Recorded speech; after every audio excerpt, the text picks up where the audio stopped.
1, a 2, a 1. It's time for the Better Horses radio show. So let's saddle up and ride as we explore the Western way of life, horses and cows, family and friends, a relationship with the land, and a relationship with God. It's all here on Better Horses Radio. Now let's hit the trails with the Better Horses team. And welcome to Better Horses Radio and happy holidays. I'm your host, Ed Adams. And I'm Merle Arbo. And I know we're getting all ready and all slicked up for new presents to be bought for all of our equine horses. Merle, I'm sure you're buying a lot of feed right now. I buy a lot of feed year-round, though, so that's nothing special during the holidays. Okay. Well, we'd like to thank all our listeners for staying with us on this year for 2024. It's been a great year. We're excited about going into 2025. And Merle, I know we got a lot of goal setting we have to do and a lot of training we have to do. Yeah, this time of year is the time, if you want to get ahead of your competition, this is the time of year to do it. Everybody else is, watching their horse get fat and fuzzy, and this is the time you need to be hauling and taking lessons and gearing up for those 2025 goals. And this show is going to be perfect for us because we're going to start us off with Donna K. Rule. And Merle, you may have seen this. This is blowing up on the internet. She is a 5-time NFR qualifying cowgirl, Donna K. Rule, and she experienced a very nasty wreck on her great horse, Valor. And she's going to be on our show this episode, and she's going to talk about how she's doing, how her horse is doing, and what she should be doing going into the future. Yeah, if you haven't seen that, you need to get on your phone and Google it real quick so you can watch that, because that was traumatic, and it's also amazing that she survived it. And next segment is Matt Jobe. He's a professional horse trainer and no stranger here to Better Horses. Matt operates the C-Bar J Ranch in Windsor, Missouri, and Matt is going to talk to us about setting some of our 2025 goals and how we can achieve those next year. And I'm also excited to have somebody that's coming on board. She's a licensed professional counselor, our very own Better Horses, Susie Arbo. Now, she's the owner of Country Crossroads Counseling, and she's going to go over lots of personal developments that we need to be looking for in 2025, life balancing and setting goals, but also creating that special, what's that word that we need to be aware of? Seasonal affective disorder. I just always called it the winter blues growing up, and now I met Susie, and now I know there's actually a real term for that. And it's a thing. But before we get started, let's move it over to our own Better Cattle segment with Mark Alpold. Mark, it's all yours. Well, Ed, thank you very much. We want to begin, of course, by wishing everyone a Merry Christmas and a profitable New Year coming up. This is the first, we know, of 2 weeks of abbreviated trade, so whatever cash cattle or futures do this week or even next, take that with a grain of salt. I want to say that here starting right off. We would say last week's Cattle on Feed report really did nothing to change the intermediate or longer-term picture into the first quarter of the new year, in our view. We would add, though, the input costs not easing, paying elevated prices from here higher and higher for incoming feeder cattle inventory is really only going to stretch your working capital, in our view. Be very careful of that. Cold storage report, not a lot of publicity about that coming out here on Monday. It showed that total red meat supplies down 3% from a month ago, down 5% from a year ago. Then we look and break out total beef in that report was up 2% from last month, but down 4% from a year ago. And I think it's helpful to look at the pork side of this as well, competing meats. And pork had some pretty friendly numbers, I think, in our view. Pork supplies in storage down 8% from a month ago, down 6% from a year ago. So, again, that could figure in our trade. Speaking of our trade, looking at February live cattle here, and again, kind of take these numbers with a grain of salt. We're looking at, again, abbreviated trade here this week and next. Nearby support, we, though, think on February live cattle should be near 185. A better chance, though, we think that could move back toward 190, 190 and a half, where December has been trading. And looking at March feeder cattle, likely going to stay range-bound into the first full week of January and beyond. 259 on the top side, 253.5, 254 on the bottom. And Ed, I want to close out my portion here this week This is a poem that I wrote. I wrote this as a young broadcaster in 1994, by how far back that is now. And I grew up on a farm in Iowa, and a lot of this is taken from my memories on the farm. I call it simply Christmas on the Farm. Christmas on the farm. The chores are almost done. The work isn't as hard today. In fact, it's almost fun. The barn windows are frosted over, but the heat lamps are on inside. The last sows farrowed late last night. Thank God they're still alive. The round bales are covered. It's difficult even to see them. I'll dig one out tomorrow. Today, I'm in the season. Well, here comes my neighbor on his old John Deere. He's returning my wagon that he's had almost a year. You know, he's worked hard this year to keep 2 farms afloat, but he's one of those farmers who never loses hope. I can see his stock cows out by the pond. They seem to know there's something special going on. In fact, all the animals are acting different in a way. Do you suppose they know it's Jesus' birthday today? The farm is where it started, in a stable long ago. Christmas on the farm. How I love it so. Ed, from all of us here, we wish you and your family and all of those here better cattle the year ahead, but moreover, a Merry Christmas. And thank you, Mark, and we appreciate you being on board this year and look forward to next year, and happy holidays to you too. All right, Merle, let's take a break for our own Better Horse Tip of the Week. What is the difference between feeding a bale of alfalfa and feeding alfalfa pellets?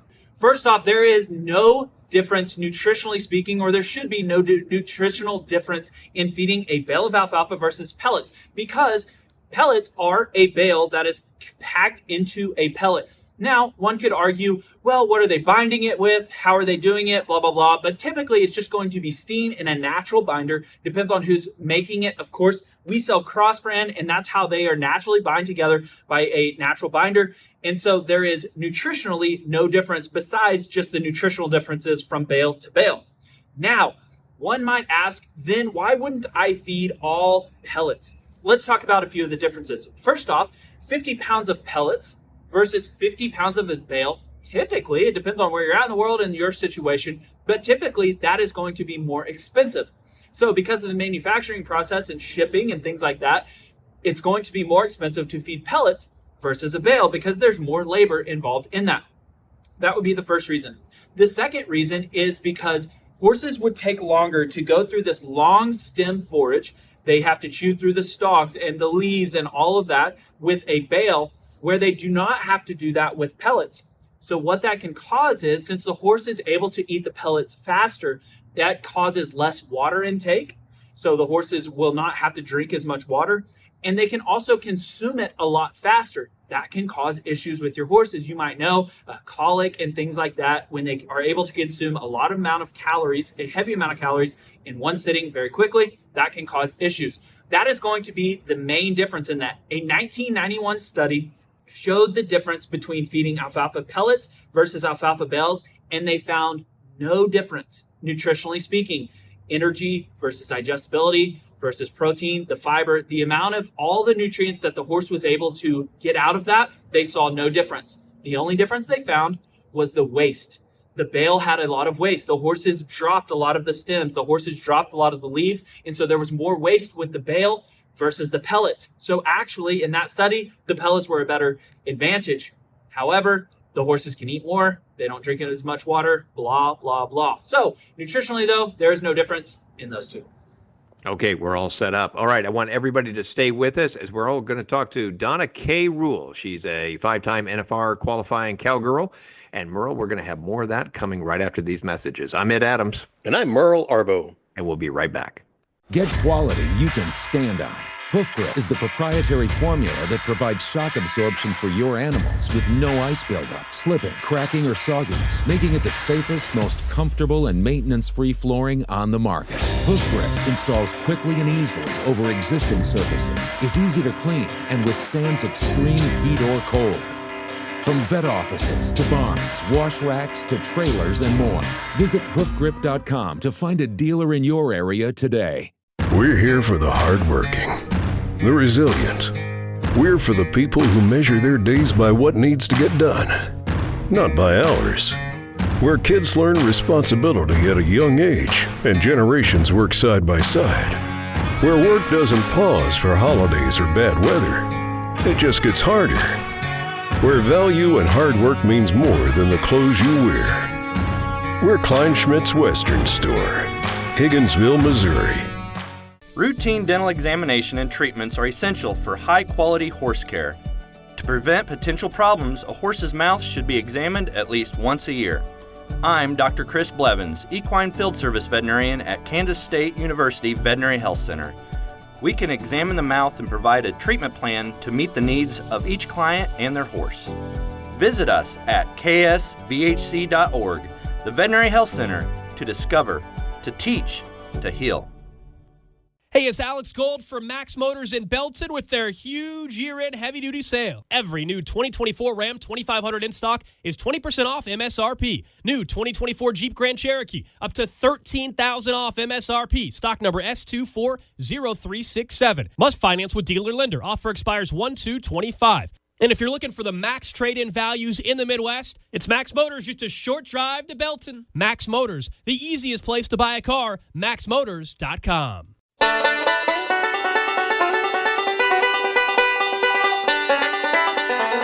And welcome back to Better Horses. So glad you joined us. I'm Ed Adams. And I'm Merle Arbo. And coming into this next segment, we are very excited as our Kansas State University College of Veterinary Medicine has sponsored this segment and appreciate everything they do as far as the horse industry is going on. So, Merle, hey, you know what, Merle? It's interesting. What a great excuse at the end of the year to go to Las Vegas is to go to the National Finals Rodeo. That's where you can get all your shopping done, right? So for some people, some of us wait till the last minute, Yeah, exactly. So, well, if you haven't been keeping up with the National Finals Rodeo, I'm very excited about our next guest. She's coming on board with us. She's a professional trainer. She's also an NFR barrel racer. Her name is Donna Kate Rule, and she's been doing this for a long time. Like in 2022, she finished the year ranked 9th, earning up to $171,000 and entering in the NFR at the number 2 spot. In 2023, she finished the year ranked 20th, earning up to $78,000. And her career earnings up to $871,570. I got to tell you, she came into the year 2024 really, really strong, winning the Snake River Stampede in Idaho, and then winning Central Wyoming Fair at the BRCA in Casper, Wyoming. Also winning in Guyman, Oklahoma. And she goes into the NFR with a lot of confidence. But I have to tell you, and you may recognize her because you may have heard this. Donna K. Rule. 14th in the average, 13th in the world. She's only made 18,000. She's had some scary moments here. Donna K. was such a fan favorite, and she's been back on Valor. Valor has been awesome these last few rounds as well. Also catching his timing with that first barrel. I thought their first barrel was incredible. Boy, it hits shoulders in. Boy, and hung up in the stirrup there for a jump or two. And now you got to kind of get out of the way. Yeah. Oh, my God. KK, her daughter, trying to get Valor stopped. You don't think it isn't tricky getting in this alley in a barrel race. Man, oh, man. It is scary to navigate that. It is one of the scariest alleyways in all of professional rodeo. You see Justin Sports Medicine going down there to check on her, and Valor was ready to go. He was trying to make that corner. You just got to come out of that little hole right there, and kind of took the bit. It's like his shoulder took the pretty good shot, not her leg. But yeah, and it's scary when she got out of her stirrup well. She did what she needed to do, and they'll take care of Valor, but most importantly, they'll take care of Donna K here. She has had a really rough National Finals rodeo. Rain snapped, yeah. Anxious moment there. One of the greatest barrel racers, this entire arena and everybody watching at home. We love Donna K. We're all praying for her. Got Valor right there. All right, a little bit of blood. Wow. Tandy Freeman and company will get her sewed up. Hopefully we'll see her back again here tomorrow. You've seen all of the internet blowing up about it. We had a very scary moment in Las Vegas in round number 8 that resulted in the 5-time NFR qualifying cowgirl Donna K. Rule. She experienced a very nasty wreck with her great horse Valor, and she was entering into the alleyway at Thomas and Mack, and it was such a tough setup. And Donna came off Valor, and they connected to a metal chute, and Donna was hung up and dragged beneath him, and eventually landing on the dirt alongside the chute. Now, Donna K. Rule is 66 years old. She is a cowgirl. She is one tough lady. I am proud. I am honored to have her on Better Horses. And welcome to Better Horses, Donna K. Rule. Hello, Donna.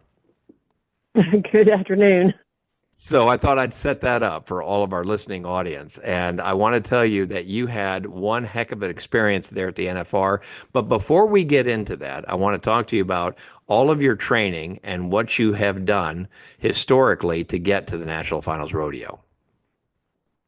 Oh, I've spent a lifetime training horses, and it's all I ever wanted to do. And of course, every little girl wants to end up at the National Finals Rodeo, which took me longer than some, just because I have a family and a business, and waited till it was my turn. And then Valor happened to me, and it definitely was my turn. But I've always been a horse trainer. I've always kept 2 or 3 in training, and then rode some outside horses as well. So, yep, it's been a lifelong journey for sure.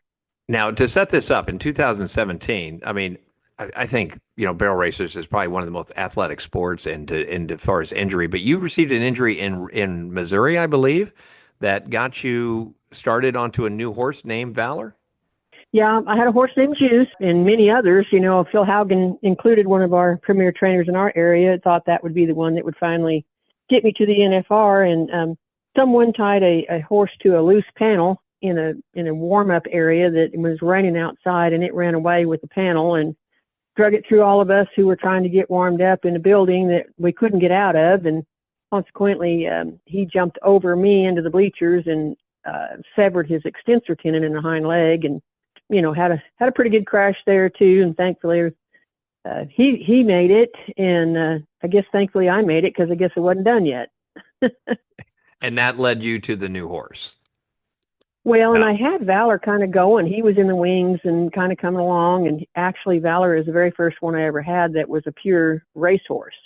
I often prefer the racehorse cowbred cross for the little bit of sensibility, as opposed to all run. And, that's unfortunately, that's might have been part of what happened to us. We had all run on our mind this current year. Well, you had a great 2024 leading up to the National Finals Rodeo. So for all our listening audience that is out there want to hear exactly what happened during the event, can you walk us through your thoughts and what was going on as they were announcing the event right before your round number 8? Well, I was very, very confident. I feel like Valor was probably as sound as he's ever been at, making the NFR, mentally and physically, and myself as well. I mean, 66 from the chin down, sometimes I hear about it, but from the chin up, I'm definitely not that. But, setting him up for the run, he was a little bit on the muscle, and gosh, this is going to sound like a tooting my own horn, but kind of pride myself in having a well-trained horse, is not just run and run blind. I prefer him to be broke and have a great foundation, and he just was on the muscle. And when he kind of stepped backwards, and I heard him say my name, and they're pretty particular in the production world about timing.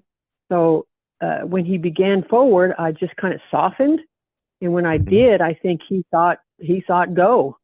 And it's a very dangerous approach. You have to step to the right a good ways in order to be safe. And instead of doing that, he launched right there and caught the top of my thigh on that corner.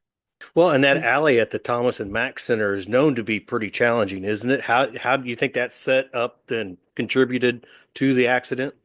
Oh, tremendously. It's difficult. It is, for the first time girls, I rarely even try and tell them how hard it is, because it's one of the most difficult things. It is loud. You go from the top of a hill down a hill, and they load you in a 10-foot lane, and it's cold in the back, and then it's warm in the building, and so it creates a great deal of wind in there, and so the volume is loud for the announcer, and it's a lot of horses are fussing in the alley, and it's difficult. It's difficult.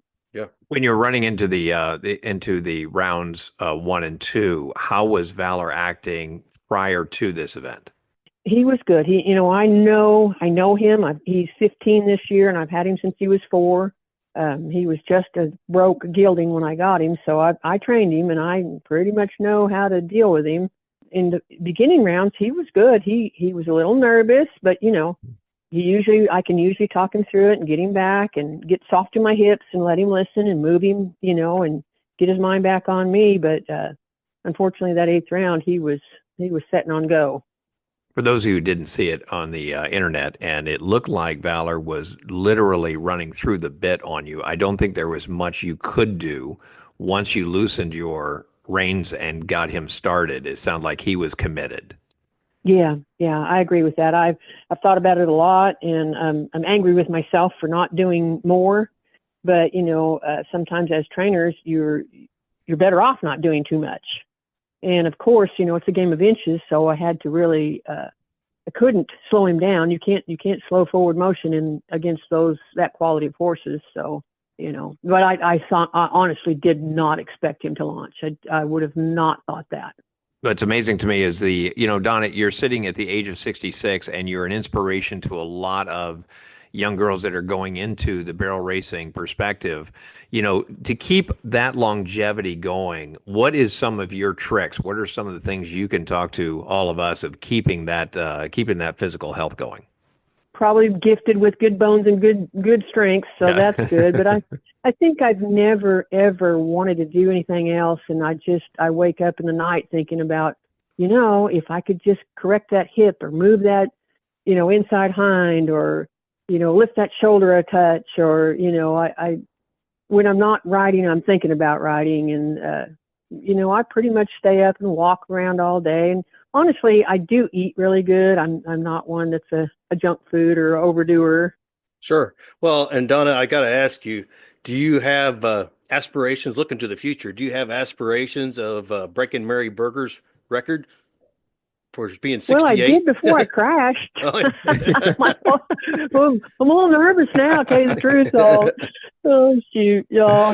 Mary is amazing. What an amazing horsewoman she is, and was then for sure. And yeah, I'd like to continue to try. We'll see if my body will hold up. In that disastrous wreck, I didn't break anything, so I guess I'll keep trying to do other things. That's what we want to talk to you about. If you're just joining us, we're talking to 5-time NFR qualifying cowgirl Donna K. Rule, and she experienced that nasty wreck over there at the National Finals Rodeo at Thomas and Mack on round number 8. And Donna, so let's talk about how you're feeling right now. What's your physical therapy like, and how are you doing? And there's a lot of misinformation going on the internet of what happened and how you're doing. So why don't you clarify it for our listening audience? Well, I had staples in my head. So that, I did crack my head pretty good, jerked my ankle pretty good. And I use a wide enough stirrup to allow me to get free. And I do not use rubber bands for that very reason. For that instant I needed out, I got out. I don't know exactly what I hit my back on, whether it was the panel or actually just the ground when he drugged me. But I do have, a doozy of a hematoma on my back. And from ribs to hips, I absolutely am. It's an impressive bruise, I might say. I think there was a picture floating around. Yeah, and actually that is the side of my brand new hip that I got 3 years ago. So kudos to Dr. Reddick for gluing that baby in there. Held up. Yeah. So yeah, I'm a little wounded, but and my vision's kind of coming back. Yes, I did get clocked pretty good and rang my bell, put me in the hospital for 3 days. But everything that could really be disastrous was, checked out okay. Well, that's great to hear. And everyone, we're talking to Donna K. Rule from Minco, Oklahoma. It's Merle, I don't know if you know this, that's right next to my hometown. So there's a little rodeo set up right there in Tuttle, Donna, that you and I will have to go ride in. And I think that's going to be our next episode on Better Horses TV. Oh, that would be fun. That would be fun. We just got to get them to open it up. That's the only challenge we have there. So cost you $35. I already know that. Okay, great. Well, if you got the key, that's all we need to have. So let's not worry about that. All right, listeners, thank you for joining us. We're talking to Donna K. Rule. She is a 5-time NFR qualifying cowgirl over there, and we're expecting a lot of great things coming down the road. She's an inspiration at the age of 66. Donna, thank you for joining us, and we wish you nothing but the best, and thank you for everything you do with the horse industry. Thank you. It's fun to be here. All right, Merle, stay with us. We've got more Better Horses coming our way as we're going to talk to professional horse trainer Matt Jobe, and we're going to talk about all the goals for 2025. I'm Ed Adams. And I'm Merle Arbo. And we'll be right back right after these messages.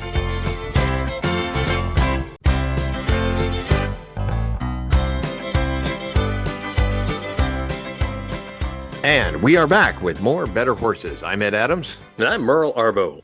And Merle is wrapping it up this year with our final holiday show. I think everything's going good. You got all your shopping done, I assume.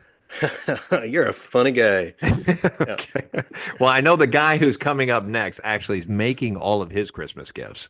His professional horse trainer, his name is Matt Jobe. He owns and operates C-Bar J Ranch in Windsor, Missouri, and he has competed successfully in the cowboy mounted shooting, in extreme cowboy racing, and he's earned several world, national, and regional state titles. And I am pleased to have him on board again. Welcome, professional horse trainer Matt Jobe. Matt, welcome to Better Horses. Howdy, folks. Thanks for having me. You know, I am very glad that you came on board because Merle and I were discussing 2025 and all the goals that we have to have. So we're sitting in the barn, and I'm sure all of our equine friends are sitting there thinking, what do we have to do? But we're all saying, hey, it's too cold. We don't want to go out there and we don't want to train. What are some of the things we need to be saying to ourselves in this winter months getting ready for spring? Absolutely. I am very anti-cold weather, even though I'm outside every day. I do complain a little bit, I'll be honest. And what I see, one of the big things about your horse goals is most people start April 1st. And I believe you're way behind the curve if you do that. And so some thoughts that we try to do is, even on the coldest days, we'll have a warm day here and there, and it's fun to go work your horse. Sometimes on the cold days, it's not. But there's so much groundwork we can accomplish and so much softening on the ground, even if it's just getting them to soften their head to the bridle, if it's getting them to lead better, walk and trot, lope on the lead rope, And so I think on the cold days, I enjoy spending quality time doing groundwork. And by doing so, it also warms us up, but it doesn't put us behind 4 months waiting till April 1st. I think that's a good point because actually warming up your horses is actually more key than any time because you don't want them to get injured. I think injury prevention is probably a big key to this. You're doing mounted shooting clinics even in January, so you're just going strong throughout this winter months. Yes, sir. We're putting together our calendar now, but yes, we have clinics in January and in February, and then we move over to Illinois in March, and also the horse fair in March in Iowa. And so, yes, the beginning of our year is getting very busy. Can we talk about trainers for just a second? Looking and picking trainers, you have a quote that I kind of use to everybody that I talk to. If your trainer doesn't have a trainer, then you need a new trainer. Absolutely. There's no way any of us can know it all. And if you do, that just shows how little you do know. And even the different disciplines, you can go up to anybody and learn from them. And maybe it's what not to do, but you can learn from everyone. And so pay attention, keep your mind open. And not every horse is a cookie cutter. So sometimes we have to find a different technique to help that specific horse out. Yeah, Matt, there's been a lot of people over the years I'd consider mentors, and I'd get to the sticky spot on a horse or where I wasn't sure how to do, how to proceed. I'd call them up and, and I got some really good friends. Well, especially when it's cold, we have to, have a cup of coffee and we'll talk about horses. I think that's great. Absolutely. And sometimes, Merle, it's as simple as it's something that you already knew and you've already done in the past, but it's not something you've used in a couple of years and you kind of forget about it. Sometimes you just need someone to give you that friendly reminder and you're like, oh yeah, why am I not doing that? That's exactly right. That's exactly right. So, yeah. Sometimes another set of eyes, having a good mentor watch you and say, if you move your hand just 1 inch this way, and I get that a lot, and they're like, move your hand right here. Oh, hey, look, it actually works. Matt, one of the questions we have is, do we take on too many horses in training during these time of years? Do you find that we should narrow our focus, or do you feel like riding lots of horses increases our ability and our expertise in horses? That's a catch-22. Sometimes the more horses you ride, the more you can, broaden your scope and learn a lot of different things. But it's a numbers game. If you're doing it for hire, you're trying to make all the income you can make, of course. But I've kind of slowed down a lot on taking in horses because I do a lot of welding and side jobs. But I always kind of keep 2 or 3 horses around that I'm riding for people. And I like that so much better because instead of a 45-minute session, I may take them to gather cows and to go rope calves, go down the trail. I get to spend a lot more time on that horse. And so it's catch-22. I understand both sides of it, but I really enjoy just getting to spend extra time on 1 or 2 horses. Okay, I want to throw out a question for both Matt and Merle, and it's very important because I see this all the time, is event training. You see a lot of people, I want to barrel race, I want to be in the show ring, I want to do mounted shooting, I want to do roping, I want to do branding. Do we get to the point where we've got too much and we don't focus in, or do you think with these horses it's a good thing to actually experience multiple disciplines? Your thoughts? That's kind of a mixed bag question also. A horse, if you want him to excel at something, yes, you have to do a lot of it and get them good at it. However, they can also be burnt out on that. And so, I just climbed off my 2-year-old before I came in to talk to you guys, and he's going to be a futurity mounted shooting horse when he's 4 years old. Right now, I'm not even worried about shooting. I'm getting him trained. I'm getting him broke. All this year, he'll spend the spring and fall with me in the Flint Hills. He'll be a ranch horse. And when it's time to do shooting, he's already going to be a nice quality, well-used broke horse. Shooting's just going to be another thing. Well, yeah, and kind of piggyback on what Matt said there is I feel like as a guy that came from a strictly Western pleasure world and then ventured into the all around and doing more of that type of stuff, I think it's important to have that basic core knowledge and development of that horse before you start to go towards a specific class. And some horses will gradually, help you go towards that goal. And other horses, you're going to have to figure out, okay, well, maybe it's not mounted shooting, or maybe it's not trail, or maybe it's not horsemanship or Western pleasure, whatever they want to do. I think you kind of got to let that horse help you guide it. And then I've found too, and maybe Matt can elaborate on it. I found too that once you find that event that a horse starts to excel at, it gets easier adding some peripheral stuff because you got a class that they have some confidence in. No, that's perfect.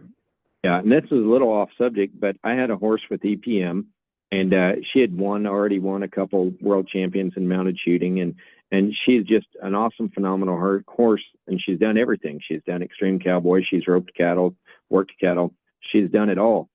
As she was recovering for the EPM and the vet said, hey, start riding her again, she was not interested in anything I did with her. I mean, just to trail ride or to rope cattle or move cattle, she did not like it. If you walked in and drew a gun to do mounted shooting, her head perked up and she was excited. And you could tell that that's what she wanted to do and that's what she enjoyed. And so, that's kind of later in life, but I agree with you. A horse, I tell you what they like to do, and no need to fight it. Let's go do what they like to do. Exactly. And if you're just joining us, we're talking to Matt Joe, professional horse trainer, owns and operates at C-Bar-J Ranch in Windsor, Missouri. And Matt has successfully competed in mounted shooting and also in cowboy racing. And more importantly, Matt, where do you see the industry going? We're watching ranch riding really take off. The extreme cowboy racing is still a big item. Mounted shooting is growing leaps and bounds. I think this trend is going to continue. Your thoughts? Absolutely. I don't know that I see it going one certain way, but I do see it continue to grow. And there's a lot of horses in our country, and a lot of folks getting out, riding them, doing different things. So I think it's definitely still a growing industry. And Matt, I want to thank you for joining us. We're talking to Matt Joe, professional horse trainer, operating at the C-Bar-J Ranch in Windsor, Missouri. Hey, Merle, this is going to be a really good show. We're going to wrap it up with Susie Arbo, the owner of Country Crossroads Counseling. We want everybody to stay with us. I'm Ed Adams. And I'm Merle Arbo. And we'll be right back right after these messages. Hi, I'm Dr. Dylan Luter, a specialist in equine performance medicine at the Kansas State University Veterinary Health Center. Our new service focuses on lameness diagnosis, advanced imaging, physical therapy, and regenerative medicine for horses with injuries preventing them from performing at their best. We can treat a variety of conditions and design a customized rehabilitation plan to meet the needs of each client and their horse. Visit us at ksvhc.org, the Veterinary Health Center, to discover, to teach, to heal. Hi, I'm Tommy with Heritage Tractor. Whether you're looking to maintain your yard or your whole ranching operation, Heritage Tractor has John Deere mower and tractor packages that make work fly by. With a variety of horsepower and attachment configurations, we have a package to best fit your needs and budget. To learn more about these exclusive packages, visit us in store or online at heritagetractor.com. Legendary products, extraordinary service, that's our heritage. Established in 1956, the Pinto Horse Association of America was formed to welcome all types of equines and maintain their show records and pedigrees. PTHA currently has over 88,000 members with 157,000 registered Pintos. There are currently 3 separate registries: the Color Registry, the Solid Registry, and the Long Ear Registry. We welcome all levels of competition within a family-friendly environment. Become a member, register, and add value to your horse. For more information, check out the website pintoworld.com. Get quality you can stand on. Hoof Grip is the proprietary formula that provides shock absorption for your animals with no ice buildup, slipping, cracking, or sogginess, making it the safest, most comfortable, and maintenance-free flooring on the market. Hoof Grip installs quickly and easily over existing surfaces, is easy to clean, and withstands extreme heat or cold. From vet offices to barns, wash racks to trailers and more. Visit hoofgrip.com to find a dealer in your area today. We're here for the hardworking, the resilient. We're for the people who measure their days by what needs to get done, not by hours. Where kids learn responsibility at a young age and generations work side by side. Where work doesn't pause for holidays or bad weather. It just gets harder. Where value and hard work means more than the clothes you wear. We're Kleinschmidt's Western Store, Higginsville, Missouri. It's time to go with United Mosquito and Fly Control's premier fly system for fly control in your barn, providing relief for horses from the stress of fighting flies, and also makes the barn more pleasant for everyone in the barn. Easy, effective, and safe. With United Mosquito and Fly Control, we provide a full service. You as the barn owner don't have to do anything. We go everywhere and take care of everything with our friendly fast service. Call today at 913-558-3814 or email Paul at unitedmosquito.com.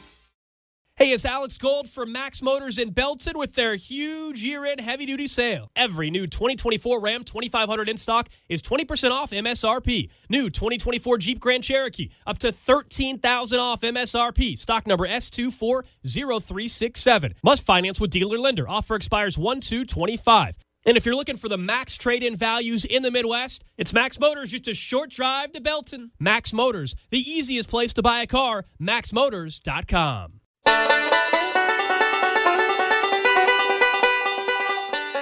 And welcome back to Better Horses. I'm your host, Ed Adams. And I'm Merle Arbo.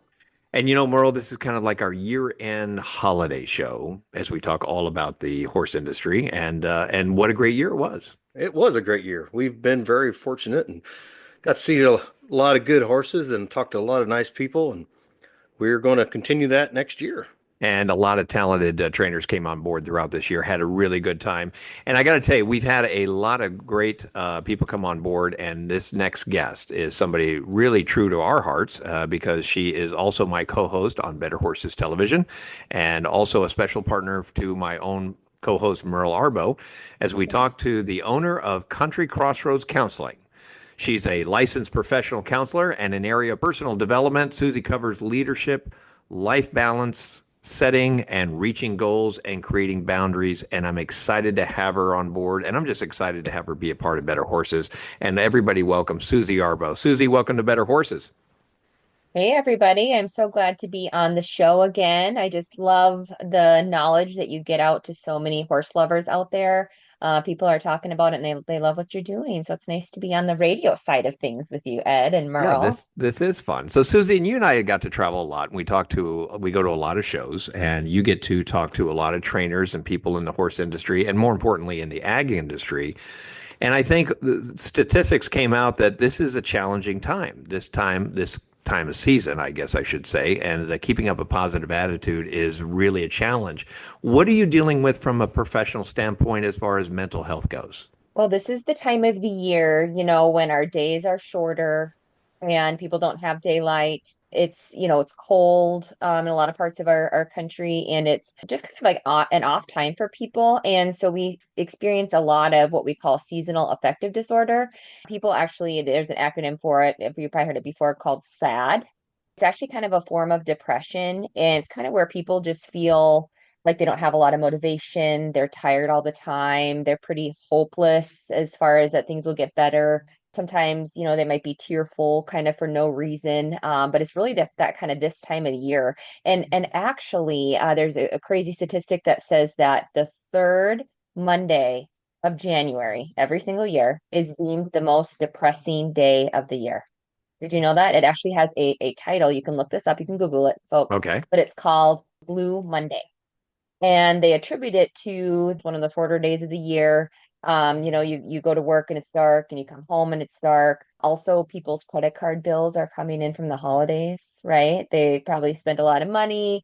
It's just there's a lot of things that make people kind of just feel in a funk and just kind of sad during that time. And so, especially for like ranchers, livestock owners, anybody in agriculture, horse lovers, it's kind of interesting too because we don't get to spend time with our horses, right? We don't get to spend as much time riding outside, enjoying our beautiful animals. And a lot of times too, people just kind of go through this time where they don't feel like doing as much as they normally do. When it's a beautiful sunny day and people want to get outside and bounce around and go see their horses, and this time of year it can be kind of hard. Do you guys experience that at all, or know anybody that does? Oh, all the time. That's exactly what I think you are on the mark there. What are some of the techniques to get out of this? So that's what I think the goal setting and the positive attitude comes into. I'm right there with you. I think a lot of people do it, especially Merle and I. We're going to the barn. We're by ourselves. It's Christmas. We got to work the whole morning through, and we're going, why are we doing this? And don't get me wrong, love our horses. The only time I'm happy is when I'm on them and training them. But there's so much more to that than just working. So what should we be doing to help that self-esteem?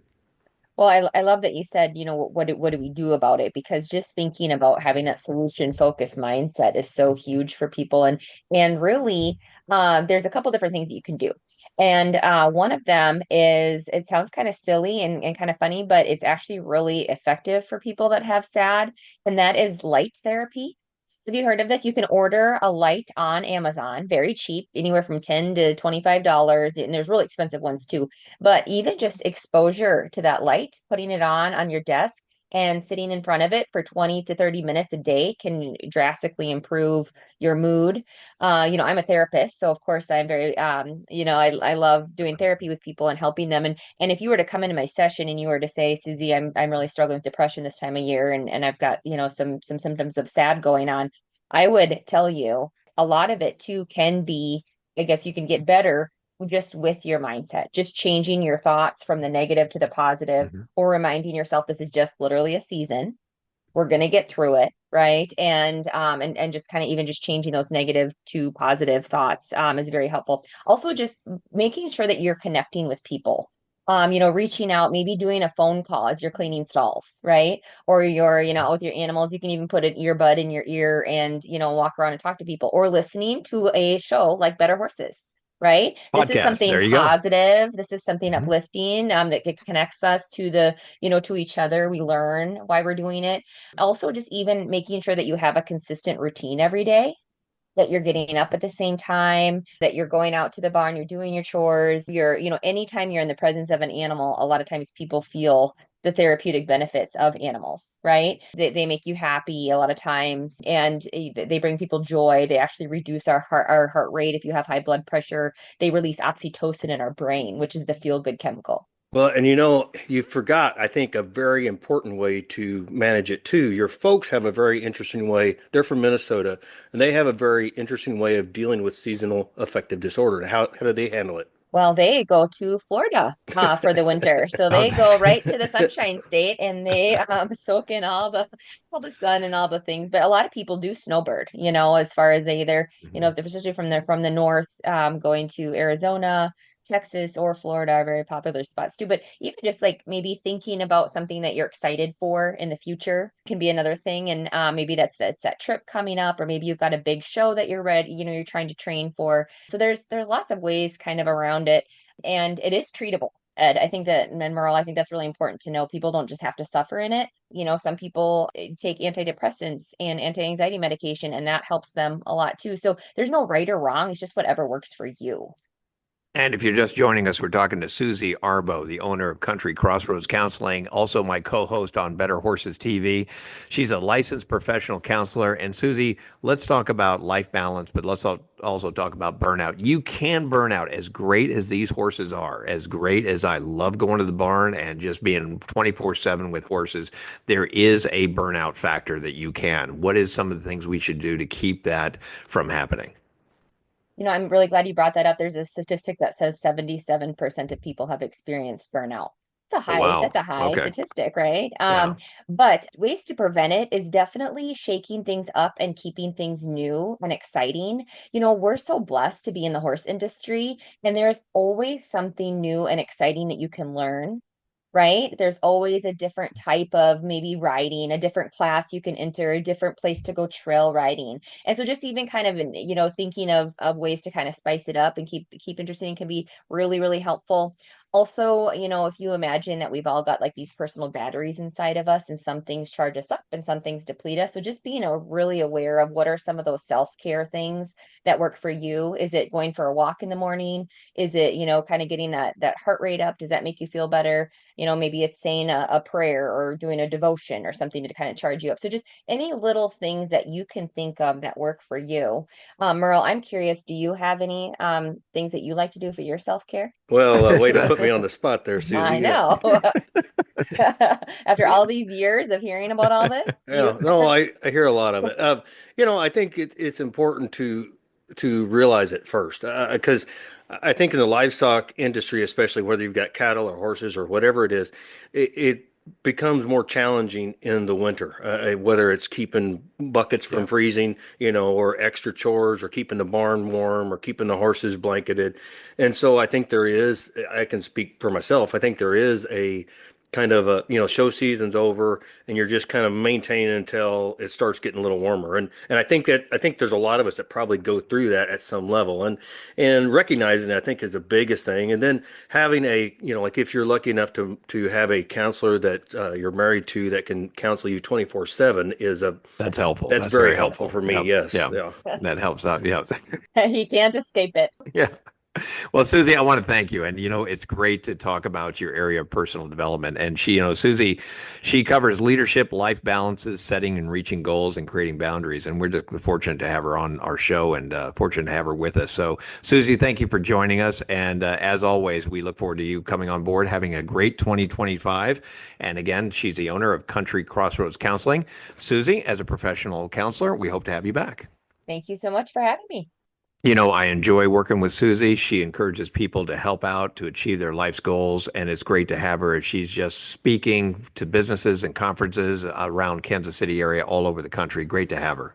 Oh yeah, she's a lot like Santa Claus, Ed. She's everywhere, Well, a lot of good leadership and life balance ideas. I really like that, especially finding new ways to do things with your horse. I really like that, and that's very encouraging. So, more importantly, I think it's very encouraging that everybody continues to listen to our radio show. But if you did miss it, we are available if you're driving around and doing chores and riding horses. We invite you to listen to our Better Horses podcast, now available on Apple Podcasts, Spotify, Foxfire, Chrome, Echo, and YouTube. And Merle, we are now on iHeartRadio. Yeah, that's great. So be sure and check us out wherever you want to listen to us. And don't forget, Ed, our Better Horses newspaper comes out 5 times a year. So it's going to be coming out. The winter edition should be out by now, I believe. Yeah, it's coming out in the beginning of January. We're excited about that. And then this year, 2025, we're setting our goals where Susie and I are going to be as far as covering all of the events in the equine industry. And we're excited about that. So check out our Better Horses television airing on RFD, the Cowboy Channel, and also Equus TV. And if you missed all of that, you can see us on YouTube television.